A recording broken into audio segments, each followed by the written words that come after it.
بسم اللہ الرحمن الرحیم۔ السلام علیکم۔ میں سوچ بھی نہیں سکتی تھی کہ مجھے یہ ذلت کا دن بھی دیکھنا پڑے گا۔ رات کے اندھیرے میں میرا بیٹا ایک لڑکی کو اپنے ساتھ لے آیا تھا۔ اماں، یہ آپ کی بہو ہے، میں نے نگین کے ساتھ نکاح کر لیا ہے۔ وہ گھونگھٹ نکالے لڑکی اس کے ساتھ کھڑی تھی۔ مجھے جس بیٹے سے سب سے زیادہ امیدیں تھیں، جس کی فرما برداری پورے گاؤں میں مشہور تھی، آج اسی نے یہ رنگ دکھایا تھا۔ مجھے یقین نہیں آ رہا تھا۔ لمحے بھر میں پورا گھر جمع ہو گیا تھا۔ میری بڑی بہوئیں جیسے میرا تمسخر اڑا رہی تھیں، لیکن جیسے ہی اس لڑکی نے اپنا چہرہ دکھایا تو ایک لمحے کے لیے میں خاموش ہو گئی۔ چاند کی طرح چمکتا خوبصورت چہرہ، خاص طور پر اس کی کالی سیاہ آنکھیں جو شرم و حیا کے باعث جھکی ہوئی تھی۔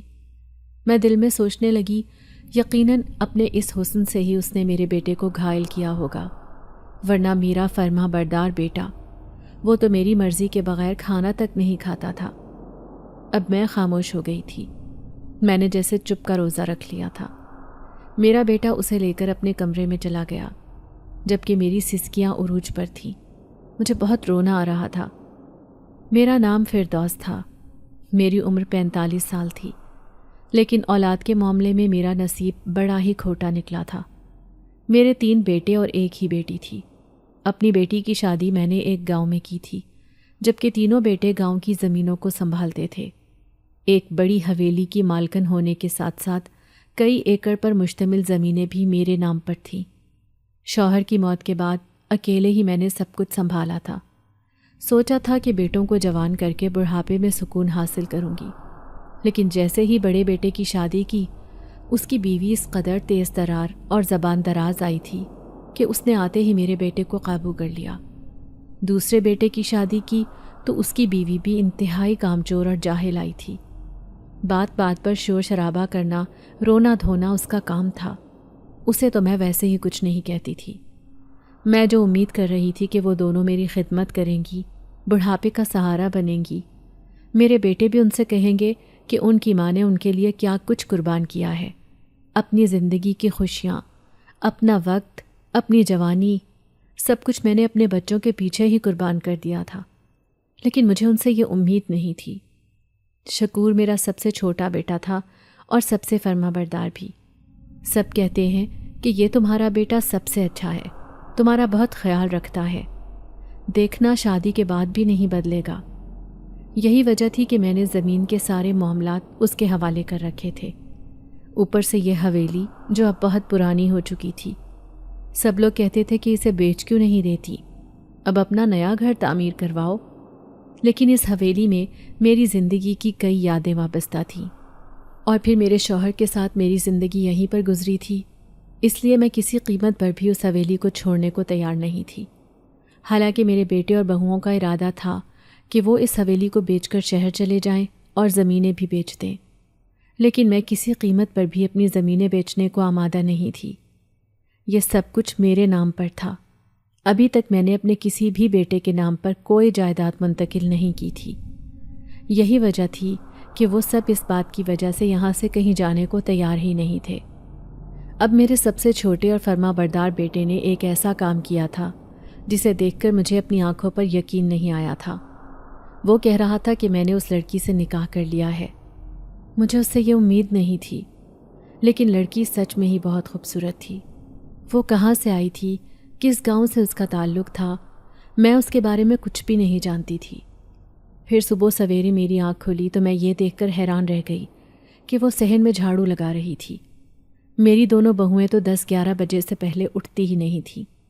مجھے بستر سے اٹھتے ہوئے دیکھ کر وہ مسکراتی ہوئی میرے پاس آئی اور کہنے لگی، اماں جی، آپ کے لیے چائے بنا کر لاؤں؟ اس کی مسکراہٹ بہت خوبصورت تھی۔ میں دل میں تعریف کیے بنا نہ رہ سکی، لیکن اس کی بات کو نظر انداز کر کے کہنے لگی، یہ سب چھوڑو، مجھے بتاؤ کہ تم کون سے گاؤں سے تعلق رکھتی ہو، تمہارے ماں باپ کہاں ہیں، اور ایسے کیسے تم نے میرے بیٹے سے نکاح کر لیا؟ میری بات سنتے ہی اس کے چہرے پر تاریکی چھا گئی۔ وہ کہنے لگی، اماں جی، میرے ماں باپ نہیں ہیں، میں ایک یتیم لڑکی ہوں، چاچا چاچی کے پاس رہتی تھی، لیکن انہوں نے مجھے گھر سے نکال دیا۔ میں کہنے لگی، تم نے کوئی ایسا کارنامہ کیا ہوگا جبھی تو گھر سے نکالا ہے. دیکھو تو صحیح، ابھی میرے بیٹے سے نکاح کر لیا. جو شریف لڑکیاں ہوتی ہیں وہ ایسے کام نہیں کرتی. میری بات سن کر وہ روتے ہوئے کہنے لگی، خدا جانتا ہے کہ میں نے آج سے پہلے آپ کے بیٹے کو دیکھا تک نہیں. اس نے خود ہی مجھے اکیلے راستے میں بیٹھا دیکھ کر نکاح کے لیے کہا تھا. میں حیران رہ گئی تھی. پھر میں اس سے کہنے لگی، اگر تم میرے بیٹے کو نہیں جانتی تھی تو پھر تمہارے چاچا چاچی نے تمہیں گھر سے کیوں نکالا؟ میں نے دیکھا کہ وہ بہت زیادہ پریشان نظر آ رہی تھی. پھر کہنے لگی، اماں جی ایک راز کی بات ہے، میں آپ کو نہیں بتا سکتی. میں نے ٹھنڈی سانس بھری اور خاموشی اختیار کر لی. لیکن دوسرے ہی لمحے اس نے فٹافٹ چائے بنا کر میرے سامنے رکھی اور ناشتہ بھی بنا دیا. اس کا بنایا ہوا لذیذ ناشتہ اور چائے پی کر میں خود کو بہت تازہ دم محسوس کر رہی تھی. واقعی اس لڑکی کے ہاتھ میں تو گویا جادو تھا. لیکن میں سوچ میں پڑ گئی کہ آخر وہ کون سی بات ہے جو یہ مجھے بتانا نہیں چاہتی، اور میرے بیٹے کو بھی یہ پہلے سے نہیں جانتی تھی. دوسرے دن شکور میرے پاس آیا تھا. وہ مجھے کہنے لگا، اماں مجھے معاف کر دو، میں نے آپ کی مرضی کے خلاف اس لڑکی سے نکاح کر لیا. میں غصے سے کہنے لگی، لیکن جب تم اسے جانتے ہی نہیں تھے اور نہ ہی اسے پسند کرتے تھے تو پھر تم نے اس سے نکاح کیوں کیا؟ میری بات سن کر وہ چونک گیا. پھر کہنے لگا، میں شہر سے گاؤں آ رہا تھا تو میں نے اسے بیچ راستے میں روتے ہوئے دیکھا. وہ بہت ہی اکیلی اور پریشان لگ رہی تھی. جب میں نے اس سے پوچھا تو کہنے لگی کہ میں یتیم ہوں، میرے چاچا چاچی نے مجھے گھر سے نکال دیا ہے. مجھے اس پر بہت ترس آیا. میں اسے اپنے ساتھ لے کر آنا چاہتا تھا، لیکن وہ کہنے لگی کہ میں ایسے ہی نہیں کسی اجنبی پر اعتبار کر سکتی. تو میں نے اس سے کہا کہ میں اس سے نکاح کر لیتا ہوں، پھر میں اس کے لیے اجنبی نہیں رہوں گا. نہ جانے کیوں اچانک ہی میرے دل نے یہ فیصلہ کیا تھا، حالانکہ میرا ایسا کوئی ارادہ نہیں تھا. پھر میں نے مسجد میں جا کر اس سے نکاح کر لیا. میں خاموشی سے اپنے بیٹے کی باتیں سن رہی تھی، لیکن میں اسے کہنے لگی کہ تم معلوم تو کرو کہ آخر اس کے چاچا چاچی نے اسے گھر سے کیوں نکالا ہے، اور یہ ایسی کیا بات ہے جو یہ ہم سے چھپا رہی ہے. وہ سرگوشی میں کہنے لگا، اماں فکر نہ کریں، میں اس کے بارے میں سب کچھ جاننے کی کوشش کروں گا. میں فکر مند تو ہو رہی تھی، لیکن مجھے ایسے لگ رہا تھا جیسے یہ اس بڑی حویلی کے لیے آئی ہوئی چھوٹی بہو بالکل ٹھیک ہے، کیونکہ یہ بڑی ہی خدمت گزار لگ رہی تھی. دوسرے دن بھی صبح سویرے اٹھ گئی، پوری حویلی کی صفائی کی. اس قدر تیزی سے کام کرتی کہ میں اس کے ہاتھوں پر حیران رہ جاتی. مجھے شروع سے ہی ملازم کے ہاتھوں کا کھانا یا پھر صفائی ستھرائی کرنا پسند نہیں تھا. جب تک ہمت رہی میں خود ہی کام کاج کر لیتی تھی. پھر بیٹی بھی جوان ہو گئی تھی، لیکن اس کی شادی کے بعد تو میں محتاج ہو کر رہ گئی تھی، اور بہویں آنے کے بعد تو بالکل ہی میری کمر ٹوٹ گئی تھی. مجھے ان سے ایسی امید ہی نہیں تھی، لیکن اب ایسے لگ رہا تھا جیسے نگین اس حویلی کے لیے بالکل ٹھیک لڑکی ہے. گو کہ وہ اپنے ماضی کے بارے میں بالکل بھی نہیں بتا رہی تھی، لیکن پھر بھی اسے آئے ہوئے 3-4 دن ہی ہوئے تھے. لیکن اس کے آنے سے میں کافی پریشانیوں سے دور ہو گئی تھی. لیکن ایک رات میری آنکھ کھولی تو میں حیران رہ گئی. میرا بیٹا پورے صحن میں چکر لگا رہا تھا، کبھی اوپر جاتا تو کبھی صحن میں، تو کبھی ان خالی کمروں کو کھول کھول کر دیکھتا جو سالوں سے بند پڑے تھے. اس حویلی میں کمروں کی تعداد کم نہیں تھی، لوگ کم تھے لیکن کمرے بہت زیادہ. میں حیران تھی کہ وہ کس چیز کی تلاش میں ہے. جیسے ہی میں اس کے سامنے گئی تو وہ مجھے دیکھ کر حیران رہ گیا. کہنے لگا، اماں آپ ابھی تک جاگ رہی ہیں؟ میں حیرت سے کہنے لگی، تم کسے تلاش کر رہے ہو؟ تو وہ پریشانی سے کہنے لگا، نہ جانے نگین کہاں چلی گئی ہے، وہ کمرے میں موجود نہیں ہے. یہ سن کر تو مجھے بھی فکر ہونے لگی. پھر میں نے پوری حویلی میں تلاش کر لیا لیکن وہ کہیں نہیں ملی. آدھی رات کو بھلا وہ کہاں جا سکتی ہے؟ میں غصے سے کہنے لگی، دیکھا تم نے پرائی لڑکی پر اعتبار کیا، کیا پتہ وہ یہ گھر چھوڑ کر چلی گئی ہو. میرے بیٹے نے نفی میں سر ہلایا اور کہنے لگا، نہیں اماں، وہ ایسا نہیں کر سکتی. وہ کہاں یہ گھر چھوڑ کر جائے گی، اس کا کوئی دوسرا ٹھکانہ نہیں ہے. اچانک ہی میری نظر حویلی کے باغیچے میں پڑی. میرے پیروں تلے سے زمین نکل گئی تھی. وہاں ایک لڑکی بے ہوش پڑی تھی، اور وہ نگین کے علاوہ بھی کوئی نہیں ہو سکتی تھی. جلدی سے میرا بیٹا اٹھا کر اسے کمرے میں لایا. کافی دیر بعد اسے ہوش آیا تھا. میں پریشانی سے کہنے لگی، کیا ہوا تھا تمہیں؟ کیوں بے ہوش ہو گئی تھی؟ اسے جیسے کچھ یاد آیا تھا۔ اچانک ہی اس نے دونوں ہاتھوں میں چہرہ چھپا کر رونا شروع کر دیا۔ وہ کہنے لگی، میں تو پانی پینے کے لیے کچن میں گئی تھی، لیکن مجھے وہاں درخت کے نیچے کھڑا ہوا کوئی دکھائی دیا تو میں اسے دیکھنے کے لیے باغیچے میں گئی، لیکن جیسے ہی میری نظر اس وجود پر پڑی تو میں اس کے خوفناک چہرے کو دیکھ کر بے ہوش ہو گئی۔ وہ بہت ہی زیادہ ڈراؤنا تھا۔ اماں جی، کیا اس حویلی میں آسیب ہیں؟ وہ مجھ سے سوال کر رہی تھی۔ میں حیرت سے کہنے لگی، ارے نہیں، ایسی کوئی بات نہیں ہے، ہمیں تو کبھی کچھ ایسا محسوس نہیں ہوا۔ وہ بہت زیادہ خوفزدہ لگ رہی تھی۔ میرا بیٹا اسے سمجھاتے ہوئے کہنے لگا، تم نے کسی اور کو دیکھا ہوگا، لیکن رات کو اندھیرے میں تمہیں اس سے ڈر لگ رہا ہوگا۔ وہ اسے بہلا رہا تھا، لیکن نہ جانے کیوں مجھے یہ سب جھوٹ لگ رہا تھا۔ ایسے لگ رہا تھا جیسے میری یہ چھوٹی بہو مجھ سے جھوٹ بول رہی ہے۔ صبح تک وہ بالکل ٹھیک ہو چکی تھی اور حسب معمول گھر کا کام کاج کرتی پھر رہی تھی۔ اب تو میری دونوں بڑی بہوؤں سے بھی اس کی دوستی ہو چکی تھی۔ وہ بھابھی بھابھی کہہ کر ان کا کام کرتی تو وہ خوش نظر آتی، جبکہ میں اسے منع کرتی تھی کہ بلا وجہ کی خدمت گزاری کرنے کی ضرورت نہیں۔ یہ دونوں بڑی ہی آرام طلب اور کامچور عورتیں ہیں، لیکن اس کے اندر تو جیسے ایک نہیں بلکہ 5-6 عورتیں بستی تھیں۔ وہ اتنا کام کرتی کہ مجھے اسے دیکھ کر حیرانی ہوتی تھی۔ اب میں اچھے سے زمین کے معاملات سنبھال رہی تھی، جبکہ میرے بیٹے ضد کر رہے تھے کہ انہیں برابر کا حصہ دے دیا جائے تاکہ وہ اپنے مستقبل کے بارے میں فیصلہ کریں۔ لیکن میں جانتی تھی جیسے ہی میں نے انہیں ان کا حصہ دیا، وہ یہ حویلی چھوڑ کر چلے جائیں گے اور شہر جا کر آباد ہو جائیں گے۔ لیکن میں اپنے اس دل کا کیا کرتی؟ تھی تو وہ میری ہی اولاد۔ لیکن ایک دن جب میرے دونوں بیٹوں نے مجھ سے لڑائی جھگڑا کیا تو میری چھوٹی بہو کہنے لگی، اماں جی، آپ ان کا حصہ دے دیں اور انہیں الگ کر دیں، اسی میں بھلائی ہے آپ کی۔ اس نے ایسے انداز میں سمجھایا کہ میں نے دل پر پتھر رکھ کر ان کا حصہ ان کے حوالے کر دیا تھا۔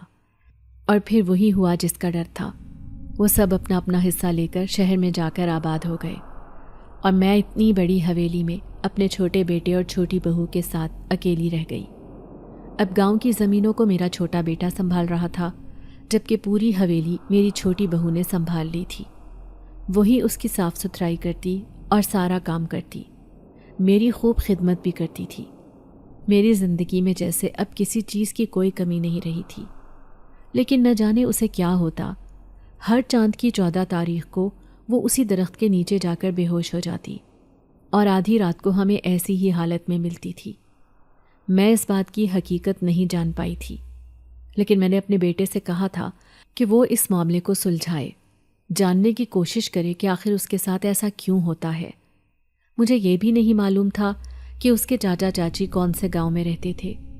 میں نے 2-3 دفعہ اس سے پوچھنے کی کوشش کی، لیکن پھر میری بات سنتے ہی وہ رونا شروع کر دیتی۔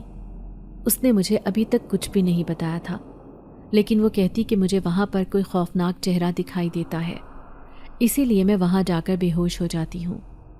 مجھے اس کی یہ من گھڑت بات کی سمجھ نہ آتی تھی، لیکن ایک دن وہ ہوا جس کا مجھے یقین نہیں آیا تھا۔ ایک دوسرے گاؤں کی عورت جو میری جاننے والی تھی وہ مجھ سے ملنے آئی، لیکن جیسے ہی اس کی نظر نگین پر پڑی تو وہ حیران رہ گئی۔ اس کے جانے کے بعد وہ کہنے لگی، ارے اس ڈائن کو تو نے اپنے گھر میں کیوں رکھا؟ یہ تو تجھے اور تیرے بیٹے کو کھا جائے گی، دیکھنا تیری حویلی کو برباد کر دے گی۔ میں اس عورت کی بات پر ناراض ہو گئی اور کہنے لگی، تم ایسا کیوں کہہ رہی ہو؟ یہ لڑکی تو بہت اچھی ہے، میری چھوٹی بہو بہت خدمت کرتی ہے میری، اس نے تو آ کر مجھے بہت سکھ دیا ہے۔ لیکن وہ میری بات سننے سے پہلے ہی اٹھ کھڑی ہوئی اور کہنے لگی، بہن مجھے تو تم معاف ہی کر دو، لیکن یہ لڑکی بڑی خطرناک ہے، تم نہیں جانتی، اس کے پیچھے ایک لمبی کہانی ہے۔ اگر مجھے معلوم ہوتا کہ اس لڑکی کو تم نے اپنے گھر میں رکھا ہوا ہے تو میں کبھی یہاں نہ آتی۔ میں اسے روکتی رہ گئی، لیکن وہ رکی ہی نہیں اور فوراً ہی گھر سے باہر چلی گئی۔ اب مجھے شدید تشویش ہو رہی تھی۔ میں حقیقت کے بارے میں جاننا چاہتی تھی، لیکن حقیقت مجھے میری چھوٹی بہو ہی بتاتی، جبکہ وہ کچھ بتانے پر تیار ہی نہیں تھی۔ میرے دل میں خیال آیا کہ میں اس کے گاؤں جاتی ہوں، وہاں سے مجھے اس کے بارے میں ضرور معلومات مل جائیں گی۔ یہی سوچ کر میں اگلے دن اسی گاؤں میں پہنچ گئی تھی جہاں پر وہ میری جاننے والی عورت رہتی تھی۔ جیسے ہی میں اس کے گھر گئی تو اس نے مجھے دیکھ کر ناراضگی کا اظہار کیا۔ وہ مجھے کہنے لگی، ارے فردوس، میں تو تیری بھلائی کے لیے ہی کہہ رہی تھی۔ دیکھو وہ لڑکی یتیم ہے، اپنے چاچا چاچی کے ساتھ رہتی تھی، لیکن اس کے چاچا چاچی نے اسے اس گھر سے نکال دیا، تو تم نے اسے اپنے گھر میں کیوں جگہ دی؟ میں عاجزی سے اسے کہنے لگی، میں کیا کرتی بانو، میرے بیٹے نے اس سے نکاح کر لیا تھا، اب وہ میری بہو بن چکی ہے۔ تو وہ کانوں کو ہاتھ لگاتے ہوئے کہنے لگی، توبہ توبہ، ایسی چلتر باز لڑکی ہے یہ، اور تم نے اسے اپنی بہو بنا لیا۔ یقیناً تمہارے بیٹے کے اوپر بھی اس نے کوئی جادو کر دیا ہوگا، جبھی تو تمہارا بیٹا اس کے جال میں پھنس گیا، ورنہ یہاں تو اس لڑکی کا نام سنتے ہی لوگ کانوں کو ہاتھ لگاتے ہیں۔ وہ لڑکی نہیں بلکہ ایک ڈائن ہے۔ چلو میں تمہیں اس کے چاچا چاچی کے گھر لے کر چلتی ہوں۔ اب میں اس کے گھر آ گئی تھی جہاں پر نگین نے اپنی زندگی کا اچھا خاصا حصہ گزارا تھا۔ پھر بانو ان سے کہنے لگی کہ وہ لڑکی جسے تم نے اپنے گھر سے نکالا تھا وہ اس کی بہو بن چکی ہے۔ یہ سن کر اس کی چاچی نے تعجب کا اظہار کیا اور کہنے لگی، حیرت کی بات ہے، پھر اسے تم نے کیسے برداشت کر لیا؟ دیکھو وہ لڑکی بہت خطرناک ہے، اب اگر اس نے تمہارے ساتھ کچھ بھی برا کیا یا اچھا کیا، ہم ذمہ دار نہیں ہوں گے۔ میں ان سے کہنے لگی، ٹھیک ہے، میں یہ سارا معاملہ خود ہی سنبھال لوں گی، لیکن آپ مجھے بتائیں تو صحیح کہ آخر اس کے ساتھ کیا معاملہ ہے۔ جب تک مجھے پتہ نہیں چلے گا میں کیسے اس کے شر سے بچ پاؤں گی؟ اس کے چاچا چاچی ایک دوسرے کی طرف دیکھ رہے تھے۔ چاچی کہنے لگی، وہ بات ایسی ہے جسے سن کر تم بھی اسے اپنے گھر سے نکال دو گی۔ دراصل اس نے 7 جنات کو اپنے قابو میں کر رکھا ہے۔ وہ ان جنات کے ذریعے کسی کو بھی کچھ بھی کر سکتی ہے۔ جو کوئی بھی اسے تنگ کرے گا وہ اس سے بدلہ لیے بغیر نہیں رہ پاتی۔ وہ بڑی ہی خطرناک ہے۔ مجھے یہ بات بڑی عجیب لگی تھی۔ میں نے تو آج تک نگین کے اندر کوئی ایسی چیز محسوس نہیں کی تھی۔ ہاں، لیکن ایک بات عجیب ضرور تھی، اور وہ تھی کہ وہ ہر چاند کی 14 تاریخ کو بے ہوش ہو جاتی تھی۔ میں خاموشی سے ان کی باتیں سن رہی تھی۔ پھر میں ان سے کہنے لگی، ایسا کب آپ کو پتہ چلا تھا؟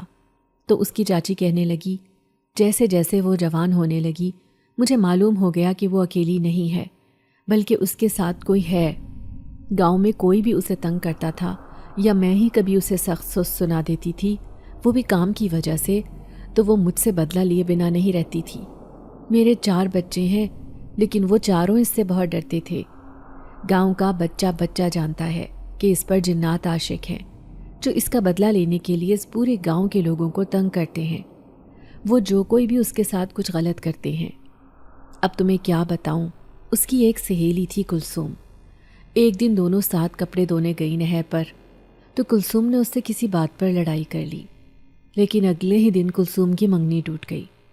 سب کہہ رہے تھے کہ یہ سب کچھ نگین نے کروایا ہے، وہ بھی ان جنات کے ذریعے، کیونکہ اس کی منگنی کو 5 سال ہو گئے تھے۔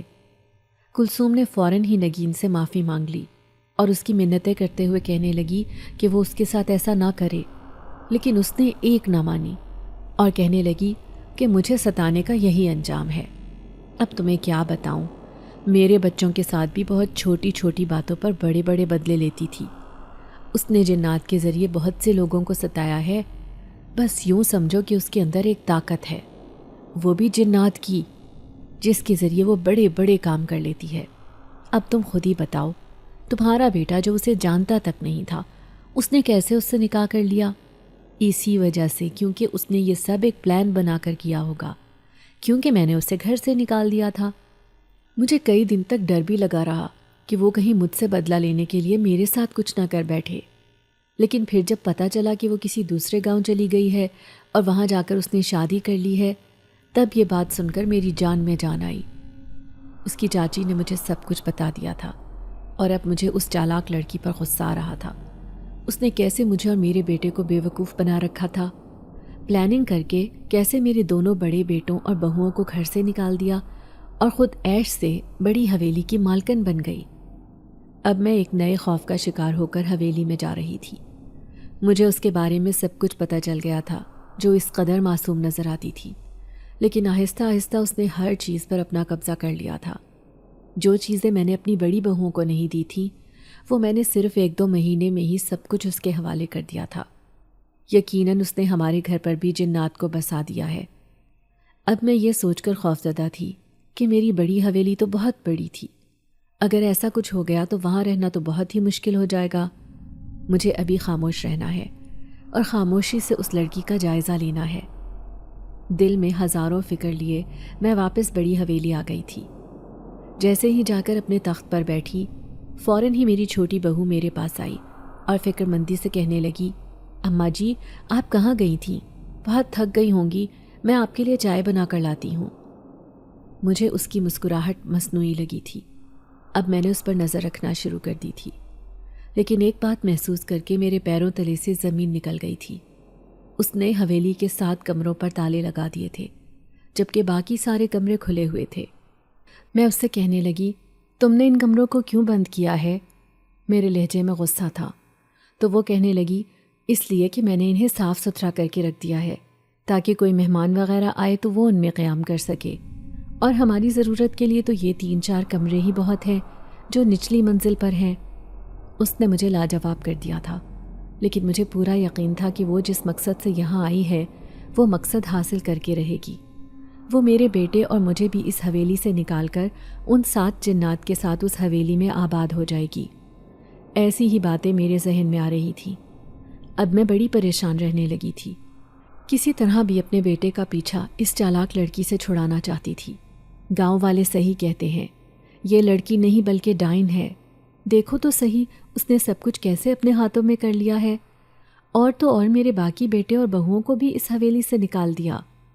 پھر آج جمعرات کا دن تھا جب وہ میرے پاس آئی اور کہنے لگی، اماں جی آج ہمیں نیاز بنانی چاہیے، آج آپ کی فصل میں بہت زیادہ فائدہ بھی ہوا ہے، اس لیے میں سوچ رہی ہوں کہ بہت ساری نیاز بنا کر گاؤں میں بانٹتے ہیں۔ میں کہنے لگی، نہیں، جب فصل ساری لوگ خرید کر لے جائیں گے پھر پتہ چلے گا کہ فائدہ ہوا ہے یا نقصان، اس لیے ابھی ایسا کچھ کرنے کی ضرورت نہیں۔ میں نے اسے ٹال دیا تھا، حالانکہ دل سے تو میں بھی چاہ رہی تھی کہ میں کچھ نیاز وغیرہ بنا کر گاؤں کے لوگوں میں تقسیم کروں، کیونکہ میرے گھر کے حالات باقی گاؤں کے لوگوں کی نسبت بہت اچھے تھے، لیکن مجھے اس کی بات نہیں ماننی تھی۔ یہی سوچ کر میں نے اس کی بات سے انکار کر دیا تھا، لیکن اگلے دن میرے ہوش اڑ گئے تھے، کیونکہ جہاں پر فصل رکھی تھی وہاں پر نہ جانے کیسے خود بخود آگ لگ گئی تھی اور آدھی سے زیادہ فصل تباہ ہو گئی۔ مجھے اس نقصان کا اندازہ نہیں تھا، میں شدید صدمے کی کیفیت میں تھی۔ تبھی وہ آ کر کہنے لگی، ماں جی میں جب ہی کہہ رہی تھی کہ آپ صدقہ دیں، صدقہ تو کئی بری بلاؤں کو ٹال دیتا ہے، آپ نے میری بات نہیں مانی۔ میں غصے سے چیختے ہوئے کہنے لگی، سب سے بڑی بلا تو تم ہو جس نے میری حویلی کی خوشیوں کو کھا لیا۔ تم یہاں قبضہ کرنے آئی تھی، میں جانتی ہوں، تم ایک آسیب زدہ لڑکی ہو، تم چلی جاؤ یہاں سے، میرے بیٹے کی زندگی سے۔ میرے یوں چیخنے چلانے پر وہ حیران رہ گئی تھی۔ وہ کہنے لگی، ایسا آپ سے کس نے کہا ہے کہ میں ایک آسیب زدہ لڑکی ہوں؟ میں بلا نہیں بلکہ میں تو ایک بدقسمت لڑکی ہوں۔ میں کہنے لگی کہ میں نے تمہارے بارے میں سب کچھ پتہ لگا لیا ہے۔ میں تمہارے گاؤں گئی تھی، تمہارے چاچا چاچی کے پاس، انہوں نے مجھے بتایا ہے کہ تم کیسی لڑکی ہو۔ ابھی میں اسے یہ سب باتیں بتا ہی رہی تھی کہ اچانک میرا بیٹا آ گیا۔ وہ حیران ہو کر کہنے لگا، اماں کیا ہوا؟ آپ کیوں چیخ رہی ہیں نگین کے اوپر؟ میں نے غصے سے اپنے بیٹے سے کہا، اس کی معصوم صورت کے پیچھے نہ جاؤ، یہ بہت چالاک لڑکی ہے، یہ لڑکی آسیب زدہ ہے، اپنے ساتھ ساتھ جنات کو بھی لے کر آئی ہے اس حویلی میں، پوری حویلی پر ان کا قبضہ ہو گیا ہے، تم اس کی باتوں میں نہ آؤ، اسے گھر سے نکال دو۔ تبھی میرا بیٹا غصے سے کہنے لگا، ایسا الزام نہ لگائیں اس بیچاری کے اوپر، اس نے اپنی زندگی میں بہت سی تلخیاں برداشت کی ہیں، میں چاہتا ہوں کہ اب صرف اس کی زندگی میں خوشیاں ہی خوشیاں ہوں۔ اس نے مجھے خاموش کروا دیا تھا، لیکن میں نے دیکھا کہ نگین آنسوؤں سے رو رہی تھی۔ وہ خاموشی سے اٹھ کر کمرے میں چلی گئی، لیکن اگلے دن جو ہوا تھا اس نے سچ میں ہی مجھے پریشان کر دیا تھا، کیونکہ نگین اپنے کمرے میں نہیں تھی۔ میرا بیٹا پاگلوں کی طرح اسے تلاش کرتا پھر رہا تھا۔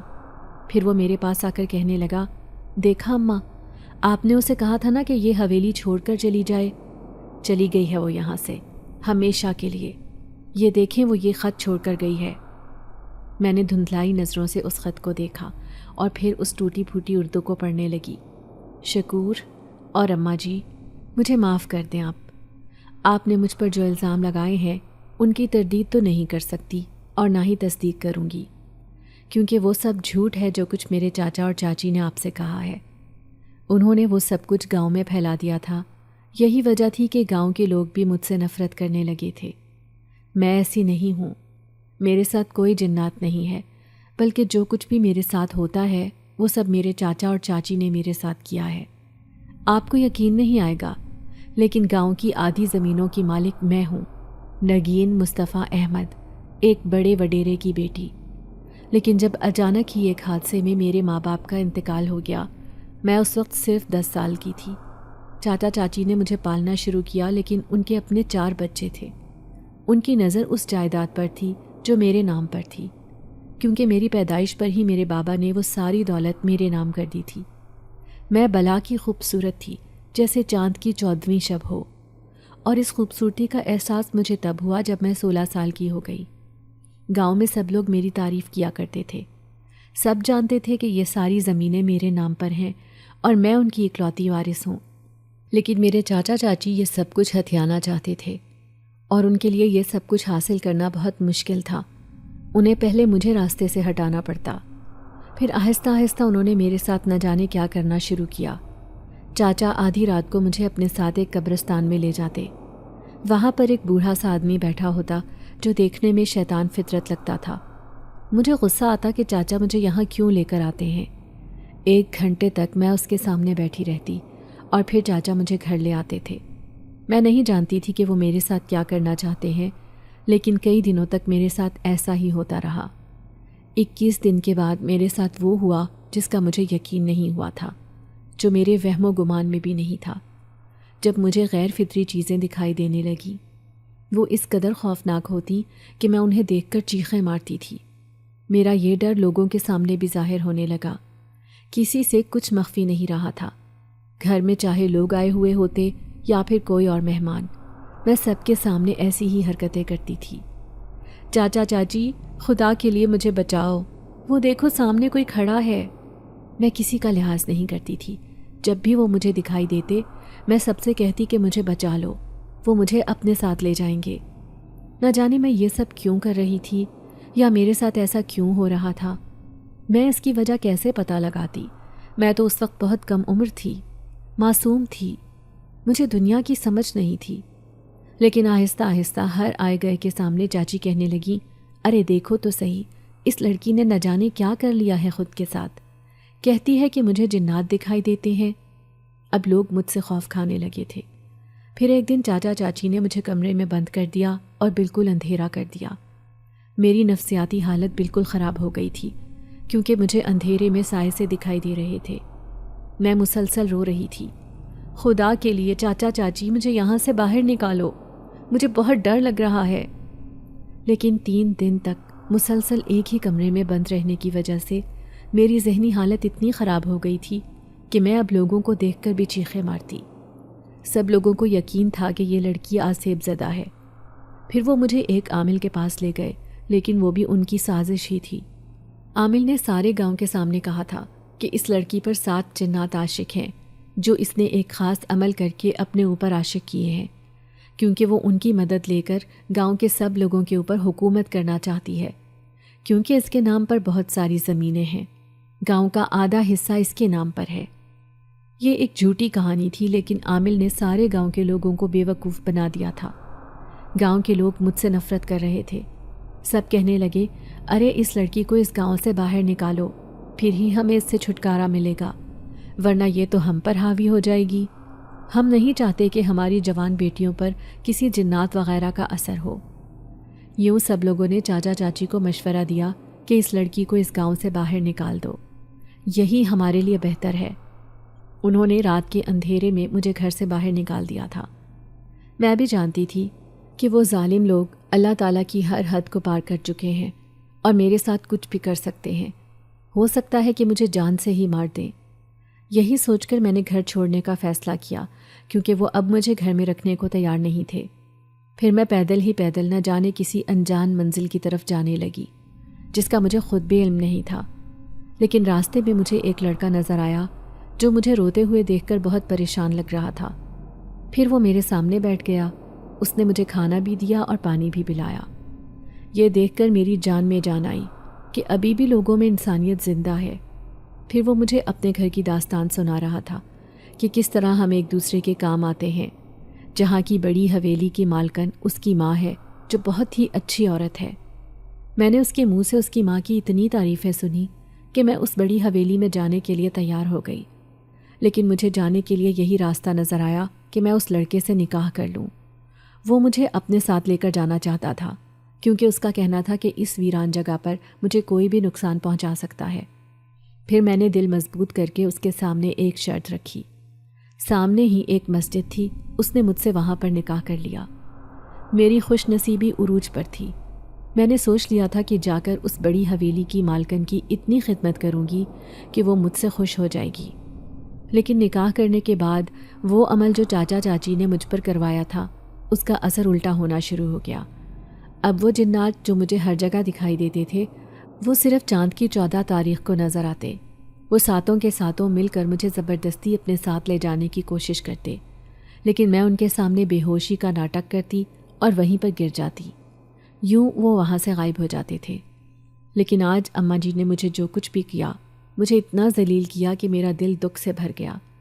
اس لیے میں یہ حویلی چھوڑ کر جا رہی ہوں، کبھی نہ واپس آنے کے لیے۔ میں تو آپ کی ایک خدمت گزار بہو بننا چاہتی تھی۔ میں چاہتی تھی کہ میں آپ کو ہمیشہ سکھ دوں، کیونکہ آپ نے اپنی زندگی میں بہت سے دکھوں کا سامنا کیا ہے، لیکن میں نہیں جانتی تھی کہ آپ لوگوں کی باتوں میں آ کر مجھ سے وہی سلوک کریں گی جو گاؤں کے لوگوں نے میرے ساتھ کیا تھا۔ اور شکور آپ بھی مجھے تلاش کرنے کی کوشش نہ کرنا، کیونکہ آپ کی ماں مجھے اپنی بڑی حویلی میں رکھنے پر راضی نہیں ہے۔ جب اماں جی کی رضامندی نہیں تو میں بھی یہاں نہیں رہ سکتی۔ فقط ایک یتیم اور بے آسرا لڑکی جس کا اس دنیا میں آپ دونوں کے سوا کوئی بھی نہیں۔ اس سے آگے خط کی تحریر ختم ہو چکی تھی، لیکن میں جہاں تھی وہیں پر بیٹھی رہ گئی۔ اتنی لمبی داستان اور اس قدر بھیانک۔ میں نے دونوں ہاتھوں میں اپنا سر تھام لیا تھا۔ میں نے اس کے ساتھ یہ سب کیوں کیا؟ کاش میں ایسا نہ کرتی، میں لوگوں کی باتوں میں نہ آتی۔ یقیناً وہ سچی تھی، اس کا ایک ایک لفظ سچائی پر مبنی تھا۔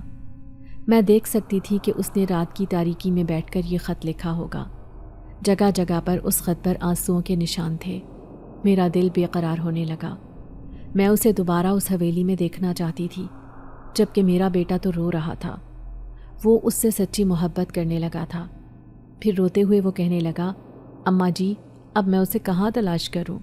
وہ نہ جانے کہاں چلی گئی ہے۔ میں بھی پریشان سی ہو گئی۔ میں اپنے بیٹے سے کہنے لگی، گاڑی نکالو، مجھے ابھی اور اسی وقت وہیں جانا ہے، اسی مسجد میں جہاں پر تمہارا نکاح ہوا تھا۔ نہ جانے کیوں ایسے لگا تھا جیسے وہ وہیں پر ہوگی۔ میرا بیٹا کہنے لگا، آپ کو کیسے پتا کہ نگین وہاں پر ہوگی؟ کیا آپ کو کسی جنات نے بتایا ہے؟ وہ مجھ پر طنز کر رہا تھا۔ میں اسے سمجھاتے ہوئے کہنے لگی، یہی سمجھ لو، لیکن ابھی ہمارا اسے تلاش کرنا بہت ضروری ہے۔ بڑی مشکل سے ہم اس مسجد تک پہنچے تھے، لیکن میں نے اس مسجد کی داستان سن لی تھی۔ یہ مسجد ایک رات میں خود بخود کیسے آباد ہوئی تھی، کیسے تعمیر ہوئی تھی۔ میں اس کی کہانی جو پچھلے 20 سال پرانی تھی سب کچھ اچھی طرح جانتی تھی۔ میں جانتی تھی کہ وہ یہاں پر بالکل محفوظ ہوگی، اور پھر میری سوچی ہوئی بات سچ ثابت ہوئی۔ وہ سامنے ہی بیٹھی تھی گھٹنوں میں منہ چھپا کر، لیکن اس کی آنکھوں میں آنسو تھے۔ اسے یقین نہیں آ رہا تھا کہ ہم دونوں اس کی تلاش میں یہاں تک پہنچ جائیں گے۔ میں اسے کہنے لگی، گھر چلو بیٹی، میں تمہیں لینے آئی ہوں، مجھے معاف کر دو، میں نے تم پر شک کیا۔ میں نے اس کے سامنے ہاتھ جوڑ دیے تھے۔ وہ آنسوؤں سے مسکراتے ہوئے کہنے لگی، میں جانتی ہوں ایک یتیم لڑکی کے لیے زندگی گزارنا بہت مشکل ہوتا ہے۔ میں نے تو اپنی زندگی شروع سے ہی ایسے گزاری ہے، لیکن اب میں سب کچھ بھول چکی تھی۔ پر میں یہ بھی جانتی ہوں کہ ماضی اتنی جلدی پیچھا نہیں چھوڑتا، کہیں نہ کہیں آپ کے سامنے آ جاتا ہے۔ مجھے معاف کر دیں، اگر میں آپ کو پہلے ہی سب سچائی بتا دیتی تو اس قدر غلط فہمی آپ کے دل میں پیدا ہی نہ ہوتی۔ میں اسے کہنے لگی، جو ہوا سو ہوا، اب تم میرے ساتھ چلو، اب تم میری بہو ہو۔ یہ سن کر وہ خوش نظر آ رہی تھی۔ شکور بھی اس کی منتیں کرتے ہوئے کہنے لگا، تم میری بیوی ہو، مجھے زندگی میں صرف ایک لڑکی سے محبت ہوئی ہے اور وہ تم ہو۔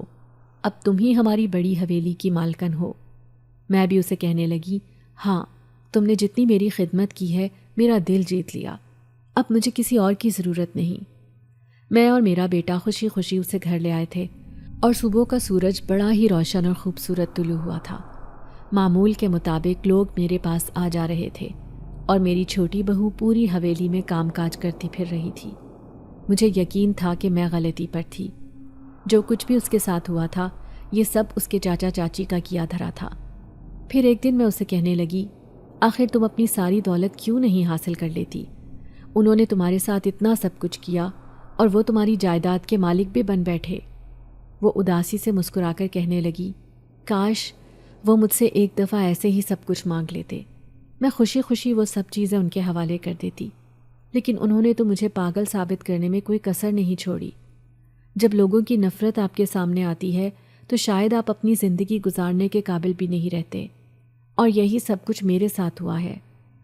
اس کے لیے اپنے ماضی کو بھلانا اتنا مشکل نہیں تھا، لیکن میں اسے مسکراتے ہوئے کہنے لگی، اب تم ہی میری ساری جائیداد کی مالک ہو، اس لیے تمہیں اپنے لیے پریشان ہونے کی ضرورت نہیں۔ میں نے اور میرے بیٹے نے خوشی خوشی اسے اپنی زندگی میں قبول کر لیا تھا، لیکن میں نہیں جانتی تھی کہ ابھی میرے سامنے ایک عجیب انکشاف آئے گا۔ پھر اس رات جب میری آنکھ کھلی تو میں نے اسے اس درخت کے نیچے بیٹھے ہوئے دیکھا۔ میں حیران رہ گئی، وہ ہنس ہنس کر کسی سے باتیں کر رہی تھی۔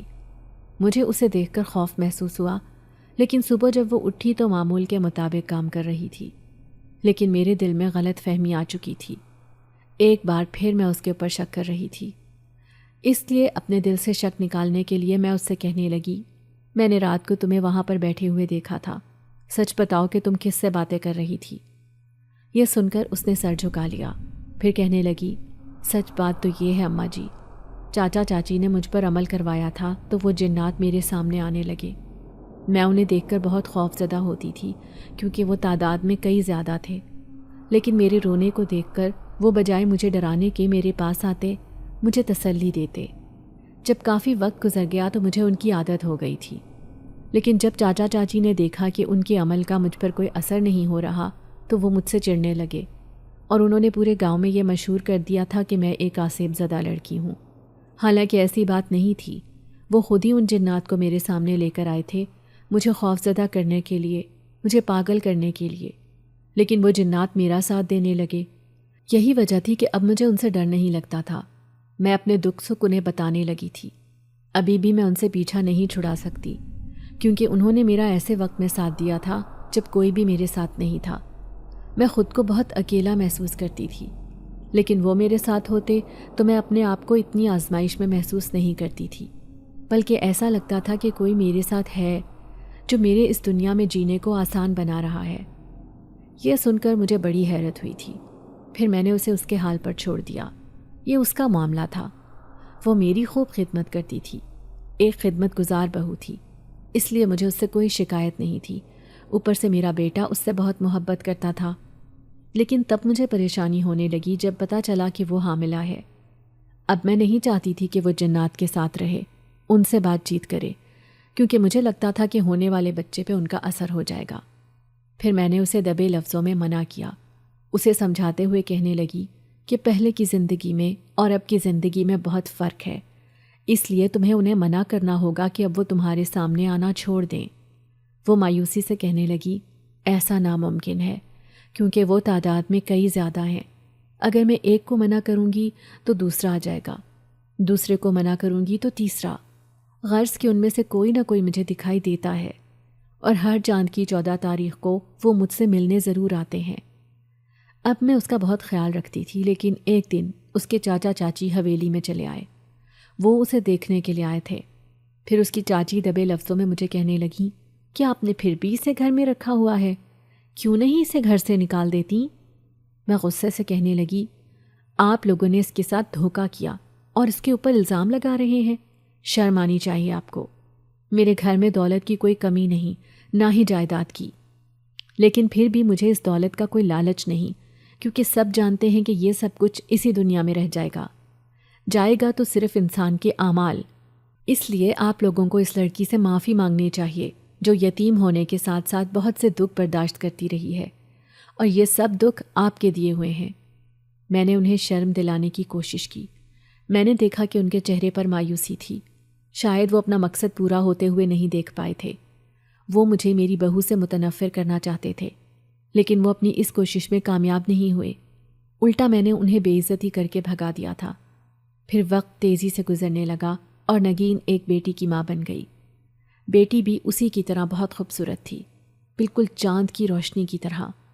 میں اپنی پوتی کو دیکھ کر خوشی سے پھولے نہ سماتی، لیکن ایک دن میں نے اسے اسی درخت کے نیچے کھیلتے ہوئے دیکھ لیا۔ آدھی رات کو وہ درخت کے نیچے جھولے لے رہی تھی۔ یہ دیکھ کر میں سخت خوفزدہ ہو گئی، جبکہ پوری حویلی میں سناٹے کا راج تھا۔ میں ڈر گئی تھی کہ اس کے ساتھ وہی معاملات تو نہیں جو اس کی ماں کے ساتھ ہیں۔ میں نے دوسرے دن نگین کو یہ بات بتائی تو وہ بھی سن کر رونے لگی۔ روتے ہوئے کہنے لگی، میں نہیں چاہتی تھی کہ میری بیٹی کے ساتھ وہ سب کچھ ہو جو میں نے برداشت کیا ہے۔ میں اسے کہنے لگی کہ اب وقت آ گیا ہے کہ ہم اس حویلی کو بیچ کر شہر میں چلے جاتے ہیں۔ ویسے بھی اب پرانا دور نہیں رہا، ہم اپنے شہر میں جا کر نئی زندگی گزاریں گے۔ میں ہمیشہ تمہارے ساتھ رہوں گی بیٹی، میں اسے دلاسے دے رہی تھی۔ تو وہ کہنے لگی، یہ حویلی آپ کی نشانی ہے، آپ کے لیے اسے بیچنا بہت مشکل ہوگا۔ میں کہنے لگی کہ میں اپنی پوتی اور بیٹے کے لیے کچھ بھی کر سکتی ہوں۔ پھر یہ حویلی کیا، میں اپنی پوری ساری جائیداد بھی ان کے لیے قربان کر سکتی ہوں۔ یوں میں نے اپنے فیصلے پر مہر ثبت کر دی، اور پھر اس حویلی کو بیچ کر ہم اپنے شہر منتقل ہو گئے۔ لیکن میں اپنی پوتی پر خاص نظر رکھتی۔ میں نہیں چاہتی تھی کہ جو کچھ اس کی ماں کے ساتھ ہوا ہے وہ اس کے ساتھ ہو۔ میں نہیں جانتی تھی کہ نگین کو ابھی بھی وہ نظر آتے ہیں یا نہیں، لیکن مجھے اتنا یقین تھا کہ میری پوتی کو وہ ضرور دکھائی دیتے ہیں۔ پھر وہ دھیرے دھیرے بڑی ہو رہی تھی۔ اب مجھے اس کی فکر ہونے لگی، لیکن یہ یقین تھا کہ وہ اسے کوئی نقصان نہیں پہنچائیں گے، جس طرح انہوں نے اس کی ماں کو کوئی نقصان نہیں پہنچایا تھا۔ میں جو چاہتی تھی کہ میرا بڑھاپا بہت اچھا گزرے، یہ خواب میرا پورا ہو گیا تھا۔ نگین کی صورت میں مجھے ایک اچھی بہو مل گئی تھی، جس نے میری خدمت کر کے میرا دل جیت لیا تھا۔ اب میرے دل میں اس کے لیے کوئی گلا شکوہ نہیں تھا۔ اگر آپ کو آج کی ہماری کہانی پسند آئی ہے تو اسے لائک کیجیے اور اپنے پیاروں کے ساتھ شیئر کیجیے، اور ہاں، اگر آپ نے ابھی تک ہمارا چینل سبسکرائب نہیں کیا تو ضرور کیجیے۔ ملتے ہیں کل ایک نئی اور دلچسپ کہانی کے ساتھ، تب تک کے لیے اللہ حافظ۔